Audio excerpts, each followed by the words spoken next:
That's right. We are silver-haired bats.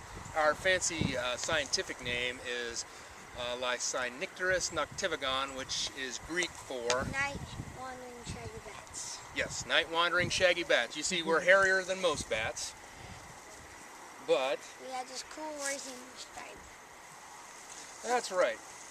And we're primarily located in every single state in the United States, with the exception of Florida. You can also find us in Canada, Mexico, and Bermuda. And we're small creatures. We only weigh about 0.25 to 0.45 ounces, and if we're lucky, we grow to about 10 inches long. But we eat about 2,000 mosquitoes per night. And you're insectivores. That's right.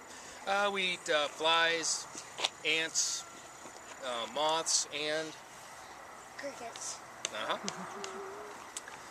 Let's see, now what else? Now I'd like to take time to dispel the current myth as blind as a bat. You see, bats can see quite well, but even seeing a mosquito or a black ant at night is pretty hard to do. So what we do to get supper and to navigate safely is a process of echolocation.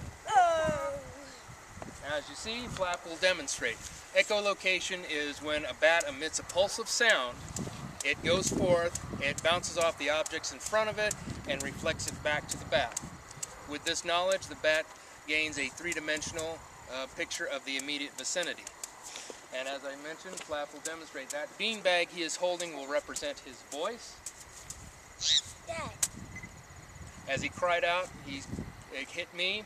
I toss it. The voice will now bounce back. So now he knows where I'm at. He can move a little closer. Dad. I'm right here. Dad. And of course, you humans have studied our echolocation ability and have come up with the technology of sonar. Now, usually we are solitary creatures, but sometimes we have colonies of up to 6 to 50 bats. That's usually as a result of the female caring for their young. So, another interesting fact is that we are the slowest flying mammal in North America. We only fly 5 miles an hour. Unfortunately for the monarch butterfly, it only flies 4 miles an hour. Now, let's see. Well, what's left? I've done the introduction. Migrate.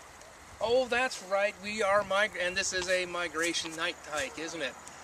Right. Well, when it gets cold, we just fly south, where it's warmer. Once we're there, we then hibernate. We hibernate in trees, we hibernate underneath tree bark, and sometimes even on buildings and cliffs. So, and our cousins, of course, the ones that live in Texas and Mexico, they hardly have any place. I mean, they can, they barely migrate at all because it's so warm there.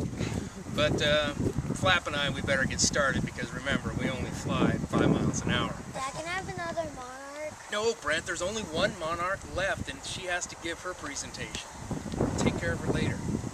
All right, thank you, everyone.